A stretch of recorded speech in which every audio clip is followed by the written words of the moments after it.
What's up guys, welcome to another video. First of all, I just want to say thank you so much for all the support that I received on my last video. All the likes, the shares, the comments, they really do mean the world to me, so thank you. Now, for this video, I've got something very exciting to show you. I thought it would be a great idea after sharing a little bit about myself on my last video, now to show you and tell you more about my bike. So here it is.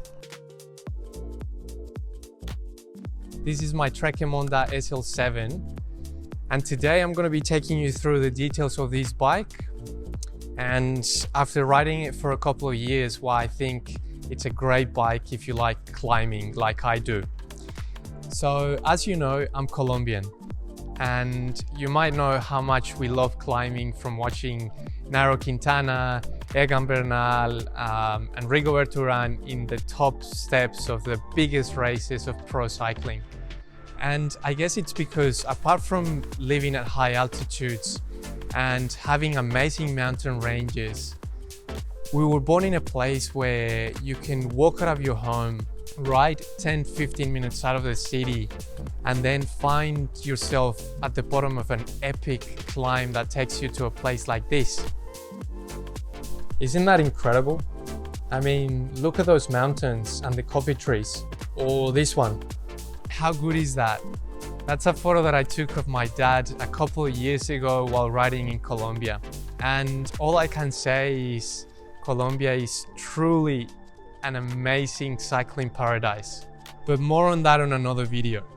So I'm gonna give you an overview of the bike and show you the upgrades that I've made to it over the last few years to make it even better for climbing. And that has meant that I've brought the weight down to very close to 7 kilos, which is very light. But anyways guys, without further ado, let's get started with the video. Starting with the frame. This is an ultralight 500 series OCLV carbon frame. OCLV stands for Optimum Compaction Low Void, which is Trek's patented carbon fiber manufacturing process, which essentially means that the carbon layers are compacted using heat and pressure to create the most minimal voids or spaces in between each layer, and this translates to a more durable and stronger material. This also means greater stiffness in the frame, so the power that you're putting out with every pedal stroke is transferred as efficiently as possible onto the road. And lastly, like most modern frames, this has internal cable routing, so it looks super neat and tidy all around. Now, moving on to the Groupset. This is a standard Ultegra Di2, which for those of you who don't know, it's an electronic Groupset. This is probably one of those things that has changed completely the riding experience for me. Going from a mechanical Groupset to an electronic Groupset is the best decision you can make, and I recommend it 100% if you can afford it. The easy click instead of pushing hard to change gears, the fact that your gears are always tuned and ready to go and you don't really have to adjust them like ever. But the best thing has to be this.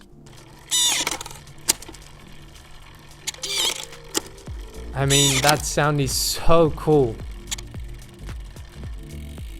Along with the Groupset, I'm running the Stages left side power meter, which has really helped me since I got more serious about my training. Next is the wheels. These are the Bontrager Aeolus Pro 3. They're made using the same carbon fiber process as the frame, and they're really durable and light, but probably not the lightest carbon wheels out there. I believe these come in at just over 1500 grams. So if I wanted to shave even more weight off the bike, this could be an area to look into.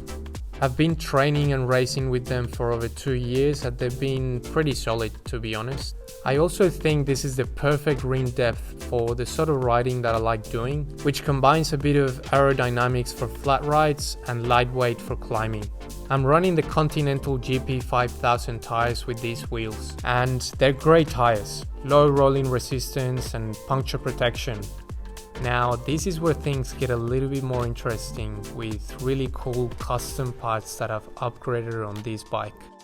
First, the quick release skewers are from a premium Italian brand called Carbon TI.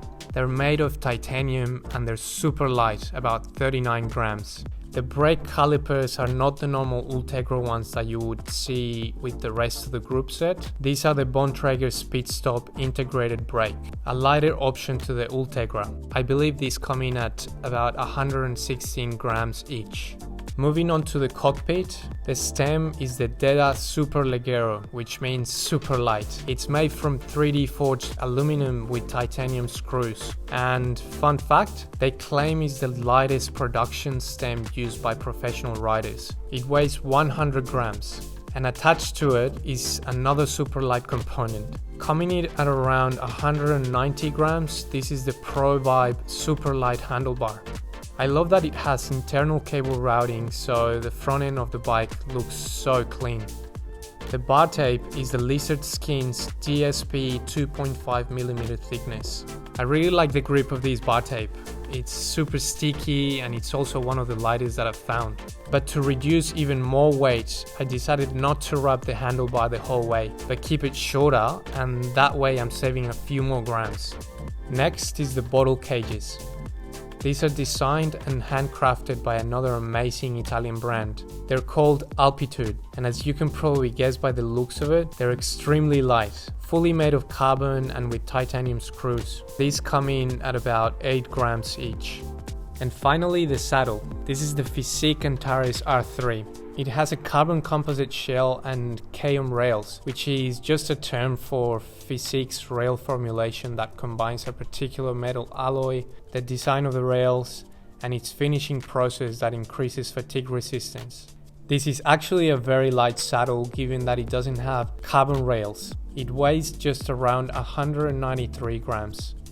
Alright guys, to wrap things up, as you can see, I'm a bit of a weight weenie when it comes to my bike. And to be completely honest, I think that just reflects my personality.